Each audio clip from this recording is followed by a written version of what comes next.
ন্যায় কোনে দিয়ে? ন্যায় কোৰ্টে দিয়ে, আৰ কোৰ্টেতো ইলেকশন নেখেলে।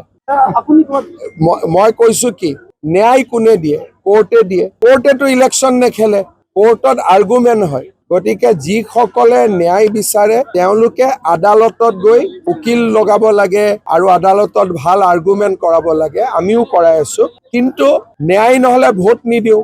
এতিয়া জাজেতো ইলেকশনে নেখেলে, জাজে ইলেকশন খেলে নেকি ক'বা? গতিকে জাজকতো ভোটেই নালাগে। গতিকে এইটো ইস্যু, ইলেকশন আৰু ন্যায় বেলেগ বস্তু। ইলেকশনটো আমিহে খেলিম, কিন্তু আমিতো ন্যায় দিয়াৰ মালিক নহয়। ন্যায় দিয়াৰ মালিক হ'ল জাজ, আৰু জাজে ইলেকশন নেখেলে। জাজে ইলেকশন খেলিলেতো ময়ে প্ৰথম ভাল পালোহেঁতেন। তেতিয়া জাজে উল্টাই আমাৰ লগত মিলা মিছা কৰি থাকিব লাগিলেহেঁতেন। জুবিনদাৰ ন্যায় তেওঁলোকে নিদিলে নিৰ্বাচনত তেওঁলোকক ভোট দিব নালাগে বুলি কৈছিলে। জুবিনদাক ন্যায় দিয়া নাই, যদিও জুবিনদাৰ ন্যায়ৰ লগত ভোটৰ সম্পৰ্ক নাই, কিন্তু মুখ্যমন্ত্ৰীয়ে এইটো এটা ৰাজনীতিকৰণ কৰিছিল। এতিয়া কিন্তু ন্যায় দিব পৰা নাই। তেওঁলোকে ন্যায় নিদি তেওঁলোকে গোটেই বিষয়টো তেওঁলোকে লুকুৱাই ৰাখিবৰ কাৰণে, তেওঁলোকে এই বিষয়টো ঢাকি ৰাখিবৰ কাৰণে তেওঁলোকে চেষ্টা কৰিছে। আৰু জন আশীৰ্বাদ যাত্ৰাত ৰাইজে বিষয়টো উত্থাপন কৰিছে, যুক্তিসন্মতভাৱেই কৰিছে। মানুহে দেখা পাইছে যে ৰৈ ৰৈ বিনালে চাবলৈ মুখ্যমন্ত্ৰীৰ সময় নাই, মুখ্যমন্ত্ৰীৰ পত্নীৰ সময় নাই। কিন্তু তেওঁলোকৰ পৃষ্ঠপোষকতাত তেওঁলোকৰ মানুহে বনোৱা খাকি চাবৰ কাৰণে মুখ্যমন্ত্ৰীৰ পত্নীয়ে লগে লগে যাব পাৰে।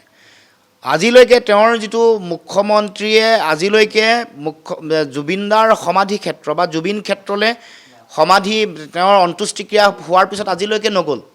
দেশৰ প্ৰধানমন্ত্ৰী গৃহমন্ত্ৰী অসমলৈ তিনিবাৰ আহিলে, কিন্তু এবাৰো জুবিন ক্ষেত্ৰলৈ যাবলৈ সময় নহ'ল। বহু বক্তৃতা আগবঢ়ালে, এটা বক্তৃতাটো জুবিন গাৰ্গৰ নাম, জুবিনদাৰ নাম তেওঁলোকে সোঁৱৰিবলৈ তেওঁলোকৰ সাহস নহ'ল। এইটোৱে প্ৰমাণ কৰিছে যে জুবিনদাক তেওঁলোকে ন্যায় দিয়া বিষয়টোত জুবিনদাৰ হত্যাৰ ন্যায় তেওঁলোকে নিদিয়ে। এইটো তেওঁলোকৰ কেৱল মাত্ৰ জুবিনদাৰ এই হত্যাৰ পিছত গোটেই বিষয়টো তেওঁলোকে ঢাকি ৰাখিবৰ কাৰণে, টুপি টাপি ৰাখিবৰ কাৰণে তেওঁলোকে বিভিন্ন ধৰণৰ অপচেষ্টা কৰি ৰাখিছে। 6 মাহ হ'ব জুবিনদাৰ হত্যাৰ 6টা মাহ, 6মহীয়া পালন কৰিবলৈ হৈছে।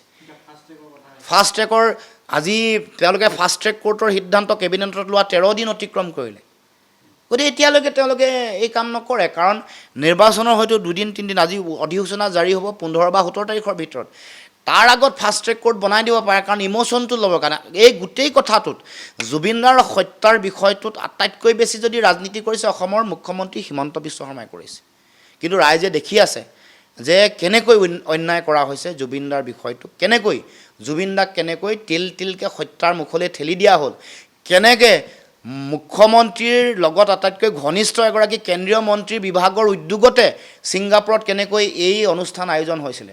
গতিকে তেওঁলোকে পাকে প্ৰকাৰে জুবিনদাৰ, আমি যে এই যে এগৰাকী এটা সত্তা আমি আমাৰ মাজৰ পৰা হেৰাই পালোঁ, আমাৰ জাতীয় মহানায়ক বুলি যাক কৈছোঁ, সেইগৰাকী আমাৰ মাজৰ পৰা আঁতৰি যাব লগা হোৱাৰ কথাত যে তেওঁলোকো জগৰীয়া, এই কথাবোৰ লুকুৱাই ৰাখিব বিচাৰিছে। কিন্তু ৰাইজে সেইকাৰণে নিৰ্বাচনৰ আগত যিটো আশীৰ্বাদ যাত্ৰা কৰিছে তাত বিষয়বোৰ পুনৰুত্থাপন হৈছে, আৰু নিৰ্বাচনৰ দিন যিমান বাঢ়িব প্ৰতিখন নিৰ্বাচনৰ সভাত এই বিষয়বোৰ উত্থাপন হ'ব, আৰু মানুহে ন্যায় বিচাৰিব। জুবিনদাৰ ন্যায় নোপোৱালৈকে জনগণ ক্ষান্ত নাথাকে।